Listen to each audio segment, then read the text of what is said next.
Alors là les gars, faut qu'on parle. Chaque année, et ce depuis des décennies, il est de ces quelques films qui créent l'événement populaire. Vous savez, ces films que tout le monde va voir, peu importe l'âge ou le milieu social, ce que même Brigitte de la Compta, qui n'y connaît que dalle en cinoche, a pris le temps de voir un dimanche après-midi pour se faire son propre avis sur l'événement du mois. Vous savez, ces films dont la presse ne fait que des éloges un mois et demi avant la sortie du film et qu'on a l'impression d'être obligé d'aimer avant même de l'avoir vu. Vous savez, ces films où dès que tu es un petit peu nombreux, vous ne pouvez pas en parler car il y a toujours Manon au fond de la pièce qui n'a toujours pas vu le film, préférant se concentrer sur le dernier clapiche, ne compte pas le voir dans les prochaines semaines mais n'a quand même pas envie d'être spoilé. Connasse de Manon. Vous savez, ces films que si tu ne les aimes pas et le dis devant les gens, tu te retrouves au centre de l'attention avec parfois des attaques qui peuvent donner l'impression que tu es plus en train de te justifier que de simplement expliquer un point de vue qui est le tien. Et personnellement, je déteste avoir la sensation d'être pris en otage par le marketing, surtout quand le monde entier encense un film alors qu'il n'est même pas encore sorti et que moins de 1000 personnes l'ont vu. Alors parlons du dernier en date, celui qui a refait mes discussions au boulot, celui que le marketing a tellement survendu que j'y suis allé avec des attentes inconsciemment très élevées, Joker. Et si vous voulez tout savoir, il m'a déçu. Voilà, merci, abonnez-vous.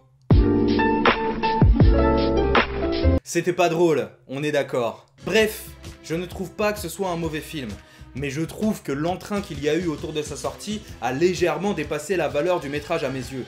Mais c'est pas grave. Bienvenue chez les Ch'tis aussi, à sa sortie il a été surcoté et aujourd'hui tout le monde se porte pour le mieux. Wow, elle est tellement longue cette introduction! Joker, réalisé par Todd Phillips, est sorti le 9 octobre 2019.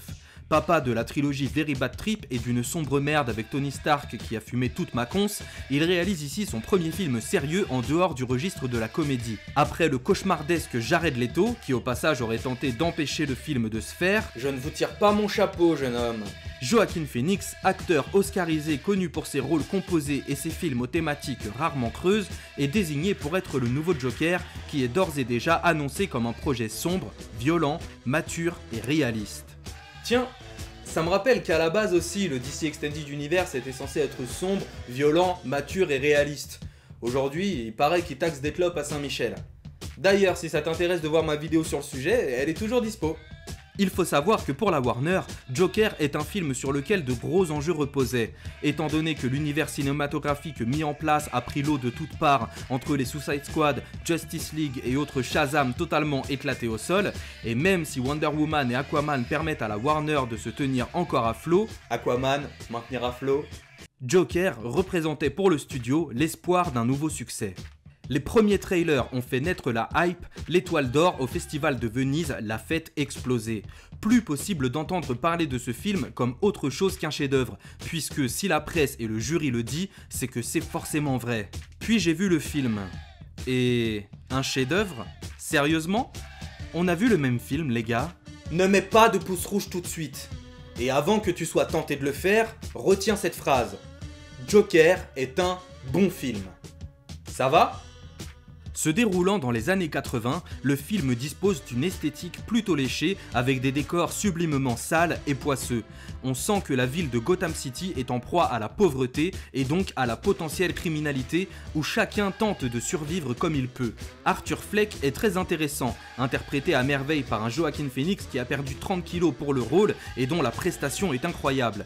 L'écriture est limpide, les enjeux passionnants, les personnages crédibles et l'évolution d'Arthur vers ce psychopathe qu'est le Joker est logique. J'ai adoré ce passage au one-man show où dans son cahier de blagues, on peut rapidement apercevoir une photo d'une femme nue. C'est subtil et ça montre parfaitement le décalage du personnage à notre société. On est dans le pur show don't tell. Il y a aussi cette scène, à la fin du deuxième acte, où le film enchaîne les révélations, tantôt sur sa mère et son passé, puis sur la voisine, pour qui il apprend en réalité être un pur inconnu. Cet escalier d'un blanc immaculé jure totalement avec le couloir sinistre qui possède une lumière sombre, où nous voyons Arthur à vif embrasser sa folie afin de s'y plonger à corps perdu. Ouais, ça fonctionne. Oh, et puis l'arc narratif avec Thomas Wayne fonctionne aussi, surtout quand à la mort de sa mère, on tombe sur un mot signé TW qui vient rajouter une petite dose de doute sur le fait que le Joker et Batman soient demi-frères alors qu'on pensait finalement connaître la vérité. Non ? Pourtant, en comparant l'écriture de la mère d'Arthur à celle du mot derrière la photo, on voit qu'elles sont différentes. Et ce flashback ? We went over this, Penny. You adopted him. That's not true. Thomas had that all made up. So it stayed our secret. Non? Y a que moi qui pense que ce mot a peut-être réellement été écrit par Thomas Wayne? Bon, ok. Sans oublier la mise en scène qui, dès le premier plan du film, nous fait apparaître un Batman caché dans le décor et se posant en reflet du personnage principal, la symbolique des escaliers qu'il lutte pour monter tout le film et qu'il descendra à la fin dans une séquence d'anthologie déjà culte. Et puis ce rire, j'en ai eu des frissons.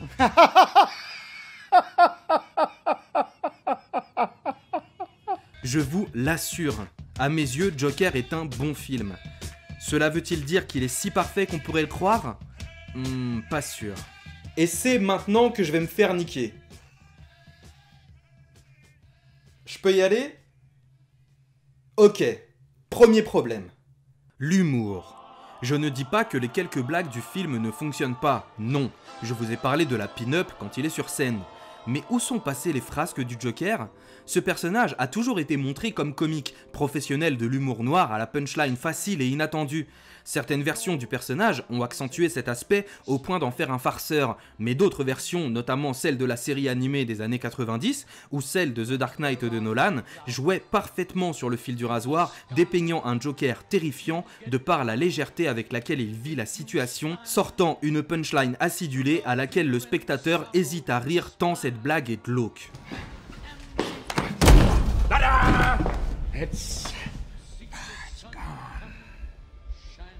Mais ici, pas de blague. Le Joker est un dépressif qui n'a pas l'esprit à rire. Il est tourmenté, malheureux et en quête d'identité. Pas vraiment le genre qui a le moral pour faire une vanne. Et c'est un parti pris entendable, risqué, mais entendable. Ceci dit, je suis convaincu que les punchlines auraient eu leur place. Étant donné que le personnage cherche en début de film à se sociabiliser sans succès, l'humour aurait pu être un bon moyen pour lui de tenter d'entrer en lien avec la société. Ces blagues étant glauques, il aurait été sympathique de voir le contraste qui subsiste entre lui et les autres, la psychiatre et ses collègues en tête. Par exemple, cette scène où le nain tente de s'échapper de son appartement, on a tous espéré qu'il le troll en lui disant « tu peux partir » tout en sachant qu'il n'a pas la taille pour défaire la chaîne. Un tel piège aurait été cohérent et en accord avec l'essence du personnage, faire de l'humour sur des situations glauques. Mais non, ce Joker le laisse vivre parce qu'il a été gentil avec lui. Ce n'est à mes yeux pas vraiment glauque, ni compréhensif, sachant que le Joker tel que je le vois ne laisserait jamais quelqu'un s'échapper par amitié ou empathie. Arthur n'est donc en réalité pas si drôle et pas si méchant. Ça va? Vous n'avez pas encore sorti les flingues? Ok. Deuxième problème. Un youtubeur que j'aime beaucoup et que peu d'entre vous connaissent vu le petit succès de sa chaîne, Durandal, a trouvé une expression parfaite pour décrire l'un des gros problèmes que j'ai avec ce film. Attention, ça va être court. J'ai envie de vous dire qu'il est à peine criminel. Il est à peine criminel.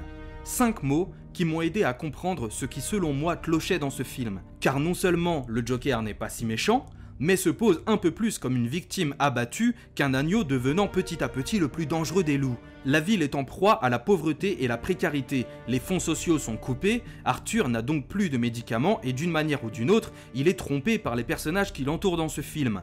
Sa mère sur ses origines, Murray sur ses bonnes intentions, son collègue sur son honnêteté, sa voisine avec qui il s'imagine vivre une histoire d'amour et bien sûr Thomas Wayne qui se pose comme le seul personnage sincère du film pour finalement nous remettre ce mot quelques scènes plus loin. Y a vraiment que moi qui bug sur ce mot ou pas ? Vous êtes prié de vous manifester s'il vous plaît, je me sens seul sur ce coup. Arthur Fleck est donc ici une victime étant censée reprendre le pouvoir, un faible qui devient fort et finira par embraser la ville. Mais non, je suis désolé, mais le Joker reste un bolos du début à la fin. Alors oui, il se rebelle une ou deux fois, mais quand il prend le pouvoir, c'est toujours très épisodique. Concrètement, il bute les employés de Wayne Enterprise, sa mère, son collègue et Murray.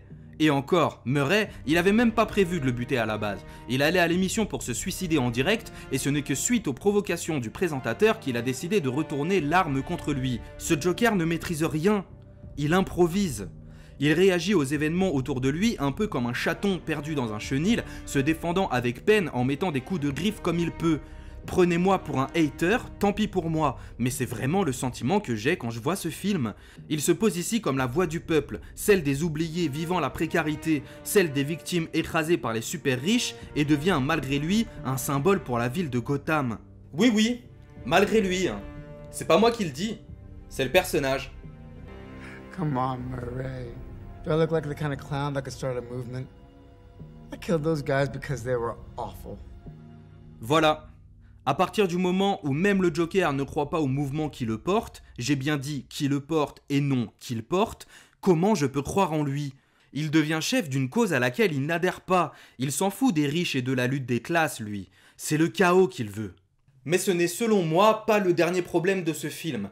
Car si je vous dis que le mouvement de contestation le porte sans qu'il soit directement concerné, ce concept peut s'appliquer à l'ensemble du film en lui-même. Dernier problème. Arthur Fleck n'est pas le moteur de sa propre histoire.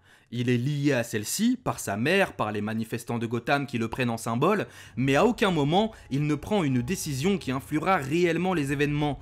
Tenez, à la fin du film, il n'a même pas de plan. Lors de mon premier visionnage, j'ai remarqué ces 3 répliques. It's something that affects almost everyone in the city, no matter who they are or where they live. You can't go down no one avenue without seeing nothing but garbage and rats. And finally tonight, just when you thought it couldn't get any worse, authorities are saying the city is under siege by scores of rats. And not just any rats, but super rats who are hard to kill. So everybody's heard about the super rats that are in Gotham now, right? Et j'y ai, de suite, vu un setup pour un futur plan machiavélique, celui d'enfermer le public, les invités et le staff de l'émission de Murray, et de lâcher les rats dans la pièce afin de voir les victimes se marcher dessus pour essayer de sortir. Vous avez vu le film, vous savez que cela n'arrive pas. Et pourtant, cela m'aurait bien plus intéressé, surtout qu'ils en parlent 3 fois des rats, quoi. Mais allez, même sans voir aussi tordu, il aurait pu au moins prévoir de tuer tous les membres présents sur le plateau télé en faisant entrer les manifestants afin de déclencher un massacre en direct à la télévision. Putain, même le Joker de Burton, dont je suis pas très fan, il faisait du sale à la ville entière.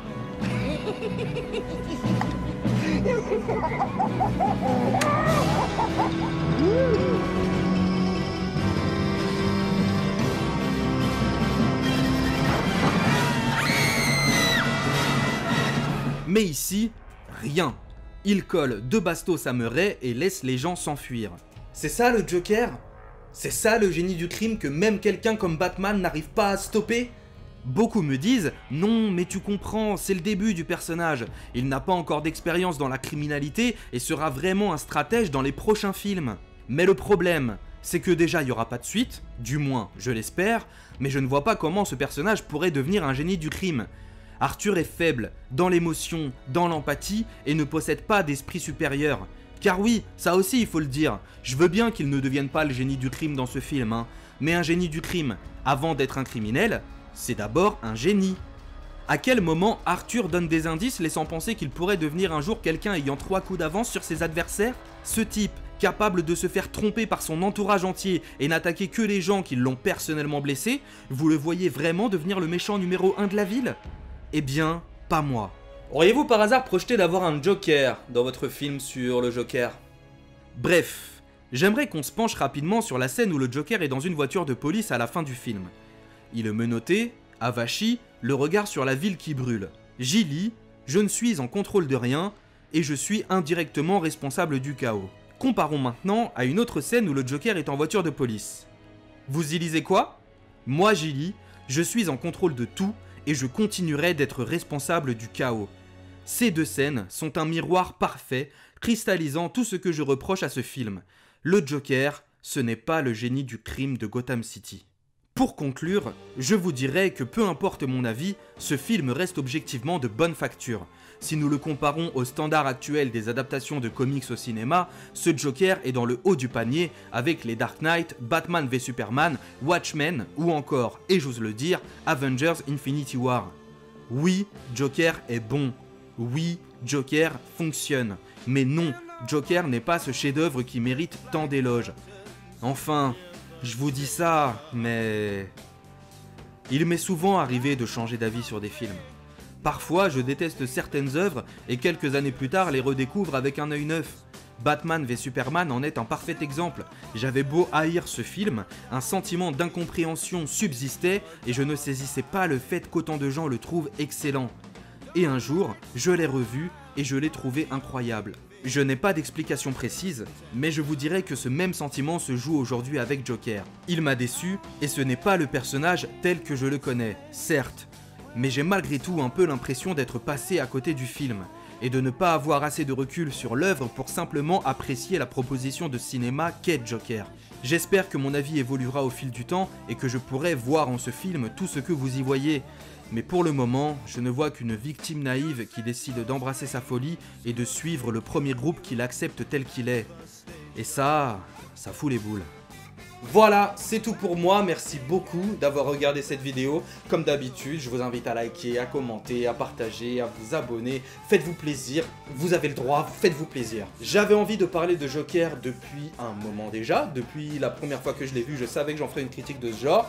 Et c'est maintenant chose faite, donc j'espère que ça vous a plu et que même si on n'est pas d'accord, vous avez réussi à comprendre mon point de vue.